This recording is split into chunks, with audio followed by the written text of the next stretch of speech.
What's going on, guys? I am Toxic Jordan. Welcome back to the channel. So today we are going to be looking through all of the redstone units here and just seeing which one is maybe going to be the best bang for your buck. There are quite a few options this time around. They kind of went all out with this 10th anniversary redstone. Let me tell you, wow.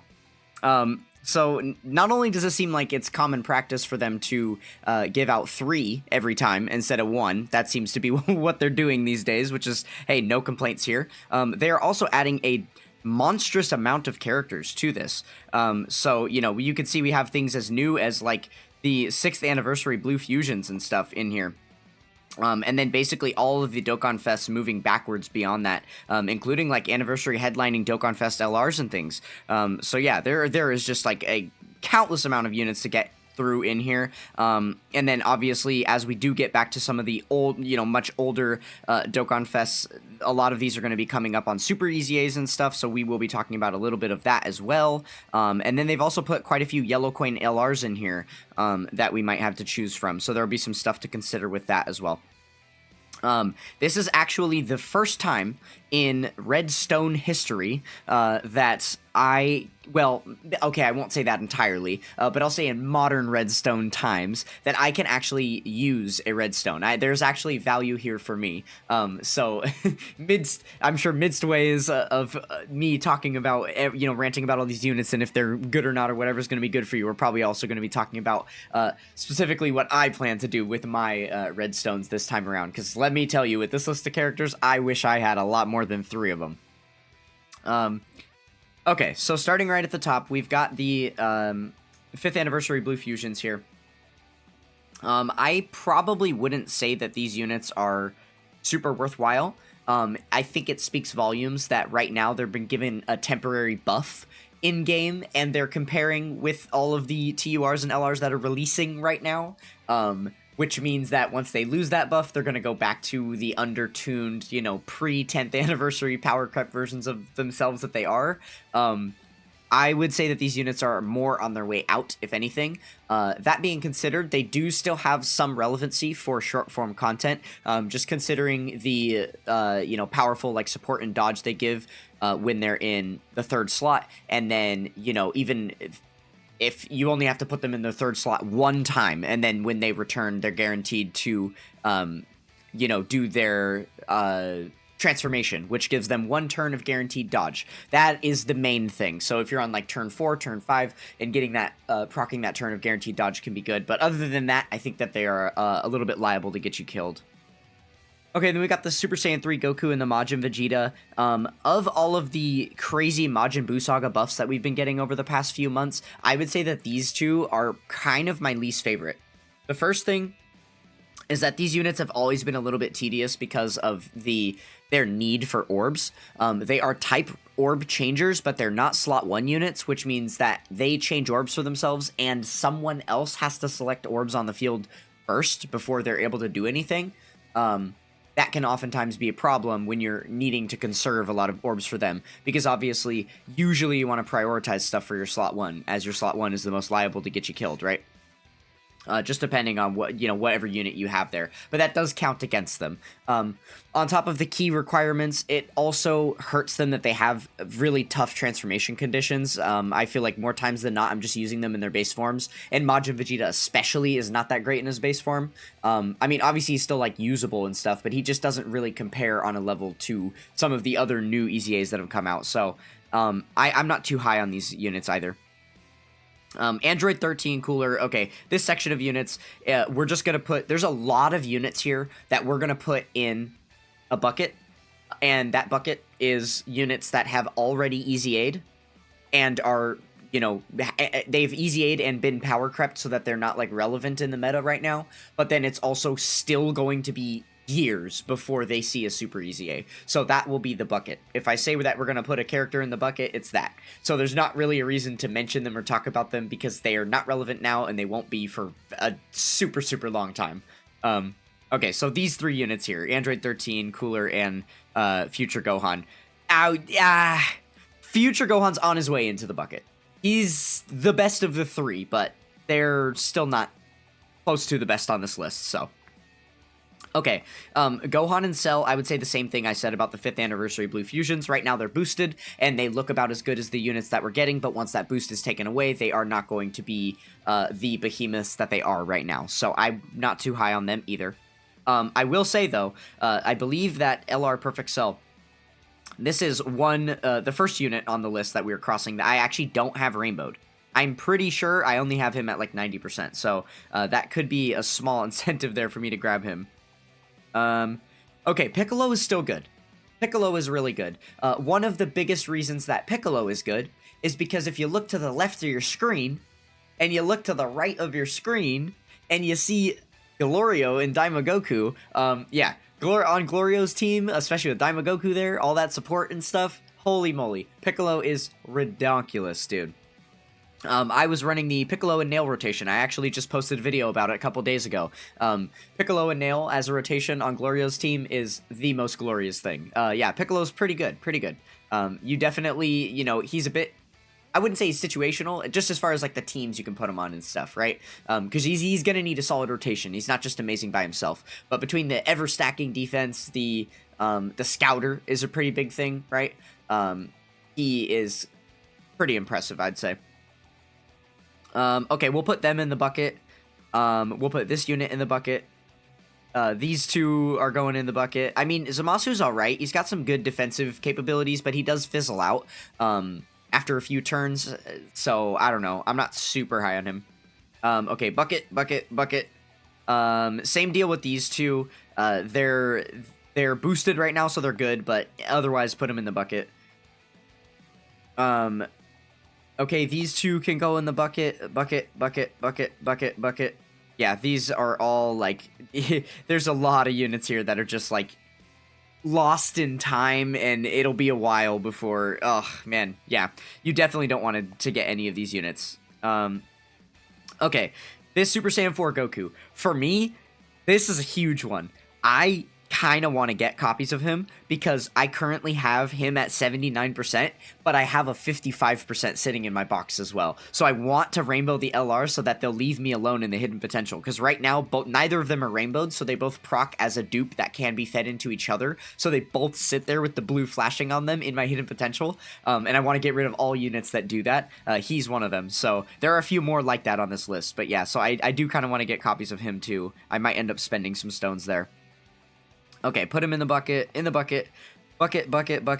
Okay, these two, same deal, boosted right now, but once they're not boosted, put them in the bucket. Bucket.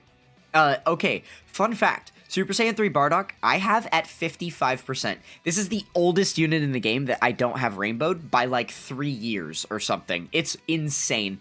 I have literally only ever pulled him one time. Because he wasn't on that many banners to begin with, and then I think there was a couple month break that I took from Dokkan when he returned on a banner, so I just fully missed him.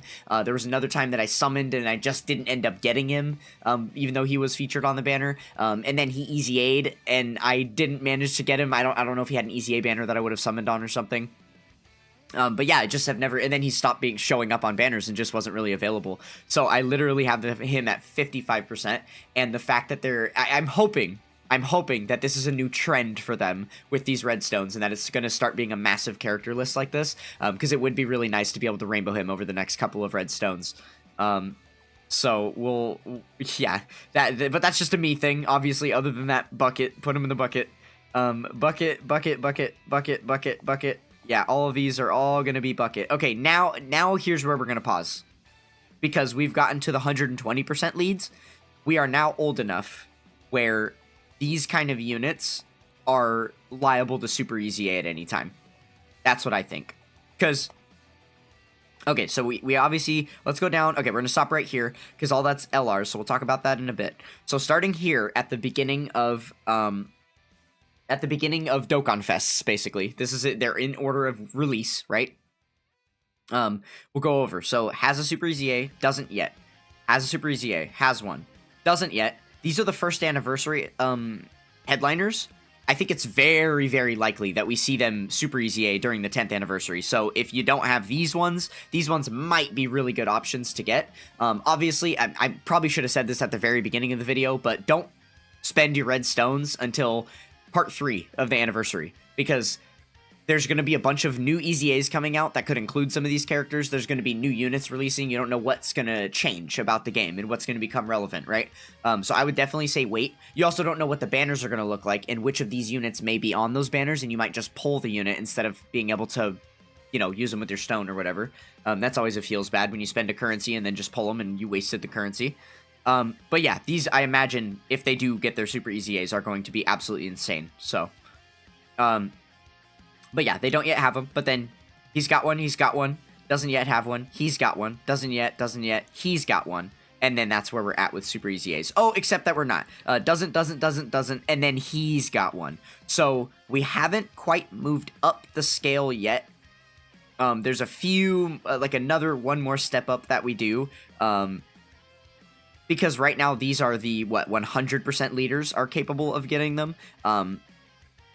Because they were going up in stats back in the day from like 70% and then upward. So the 100% leaders are getting them. And then we had the final units of that release were these guys. Because they were, what was it? Like, was it just 80% to all stats? Yeah. To super and extreme. And then after that, we went up to like the 120 leads here. So yeah, these units are all liable to get super EZAs. And then I think once at least most of these have super EZAs, if not every single one of these, then right after we would be looking at the 120% leads. So I think it's reasonable that, like, you know, within a year or something, that the 120% leads may start getting super EZAs. I don't know. We'll see. Maybe it won't be that soon.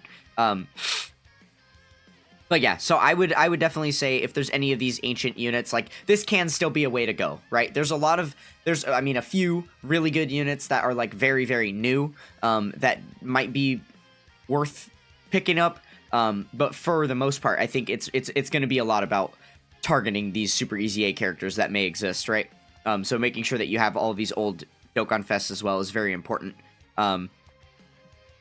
Okay, so yeah, so as far as like all of those old ones, I can't really speak to their cards too much because we don't know what their super EZAs are going to look like. So I can't really say anything about many of these, but we'll go ahead and just go back down to the bottom here, and then we'll talk about the LRs that are at the bottom and just mention a few things here. Okay, so the first thing that I will mention is that you should probably be spending your stones on Dokkan Fest characters. I think Dokkan Fest characters in general are just harder to obtain. One, there's more of them than there are of LRs in the game. Two, when a Dokkan Fest unit returns on a banner, he's only going to be featured. And if he's not featured, he's not on the banner, and it's impossible to pull them. Another thing to consider is that over time, they stop putting Dokkan Fest units on banners, right? Usually they'll be on 3, 4, 5, 6, maybe if they're transforming Goku or Frieza, then they'll be on 12 banners, and then they're going to EZA, and then they'll get like one final Hoorah celebration. They'll be on a couple banners, maybe one more banner after they super EZA if we're lucky, and then we basically never see them on banners again.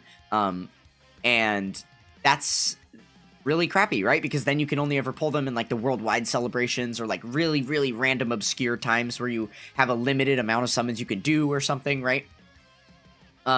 So it's nice for them to be, you know, adding some of those units into here, but that's what I'm saying. This is your opportunity to get those units. Whereas LRs, when you summon on a yellow coin banner, which, yeah, you shouldn't be doing that too much anyways these days. But when you summon on a yellow coin banner, all the LRs are there. So there's not an LR that's going to go out of rotation in the system and be unavailable for you to get. I mean, yeah, he might just be lost in the unfeatured pool for years and years, and you might just have to, you know, get lucky and summon him, but at least he's there.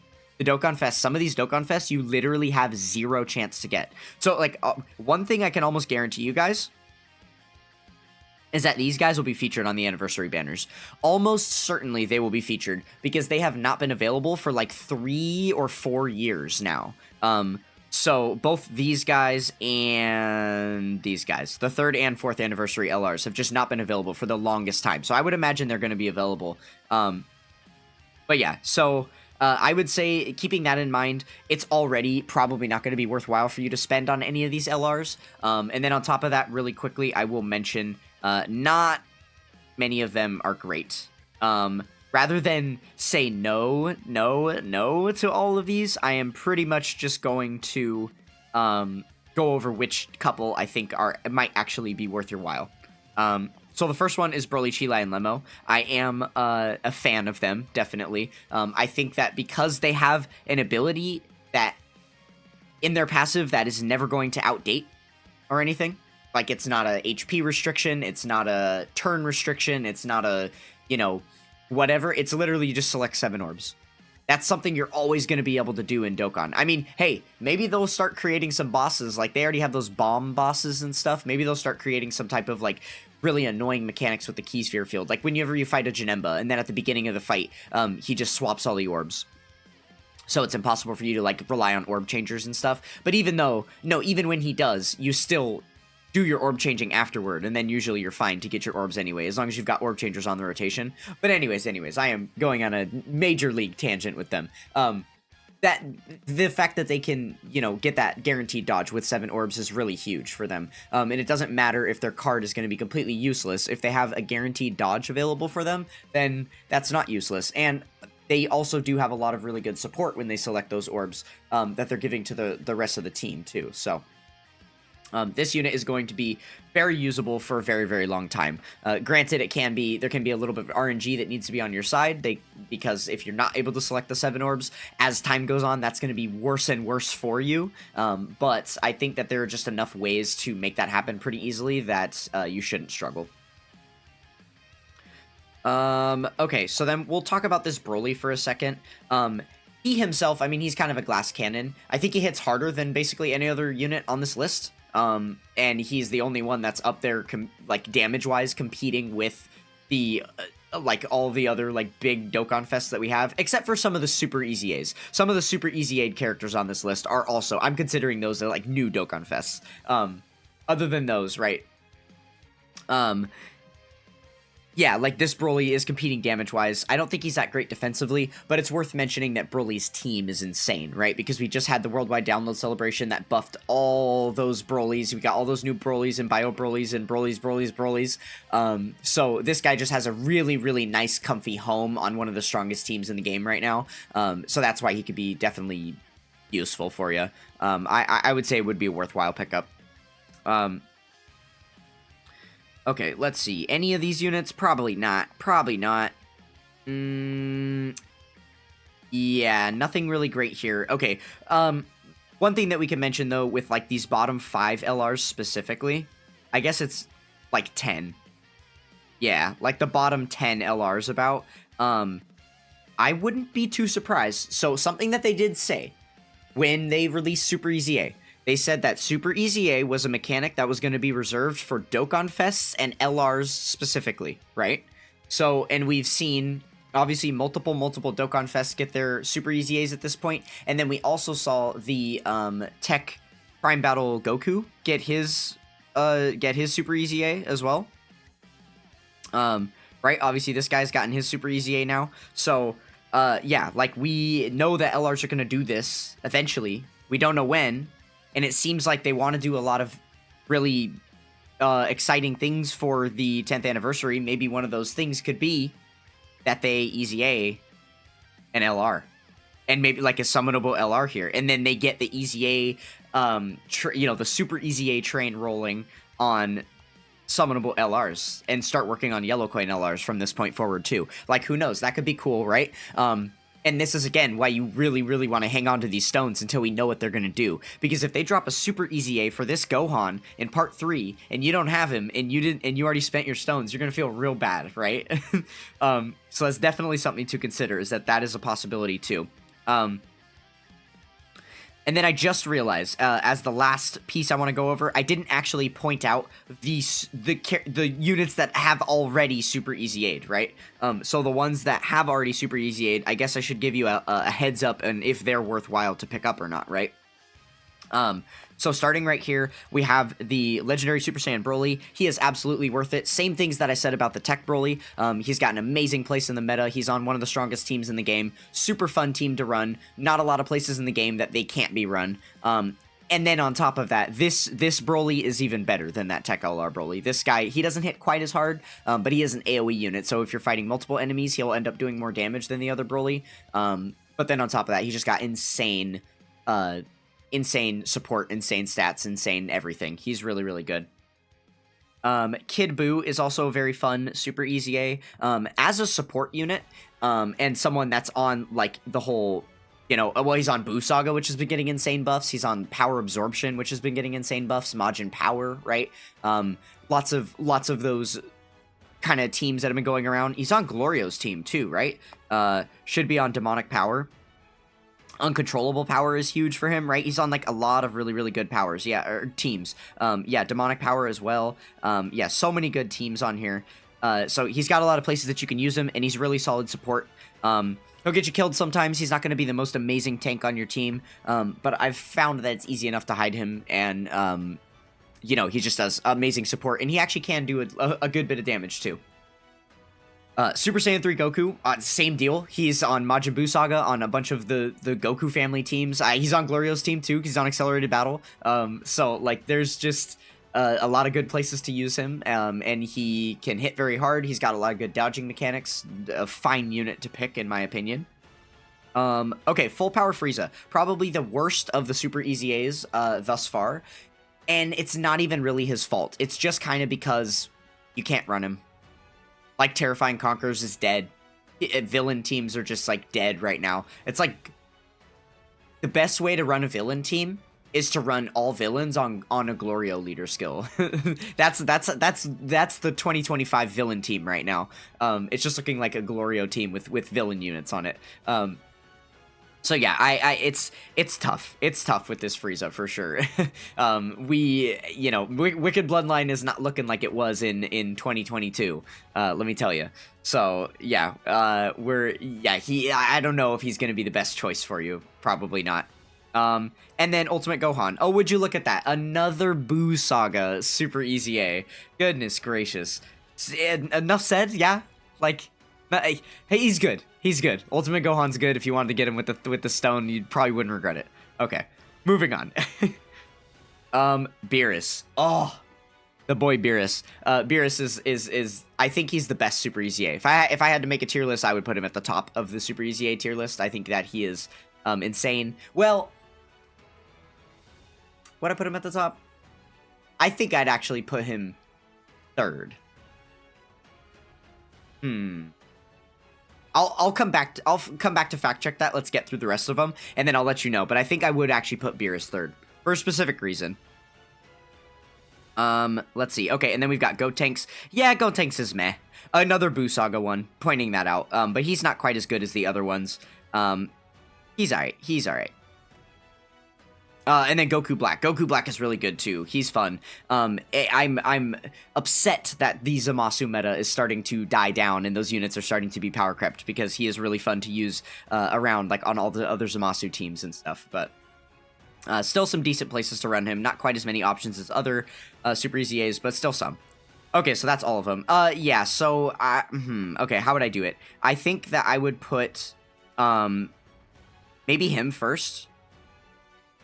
Yeah, STR Broly, just because of the teams he can be used on and stuff. And then... No, yeah, I guess Beerus is second. Because I would put Beerus above Goku Black. I like using Goku Black a lot. He's fun. But I think Beerus is better. But the reason I wouldn't put Beerus above Broly... I think Beerus is stronger than Broly, but Broly has, like, way better teams. He just got more options. He's got better flow, better synergy in the game. Yeah. So yeah, that's basically it. There's lots of good options. Don't kick yourself too hard over what to spend on. Remember not to spend too hastily. If you have questions about any of these other units, any other curiosities, or anything you want to know, please feel free to ask me in the comments below. Don't forget to check out the Discord, and that's going to do it for this one. I will catch you guys next time. Peace.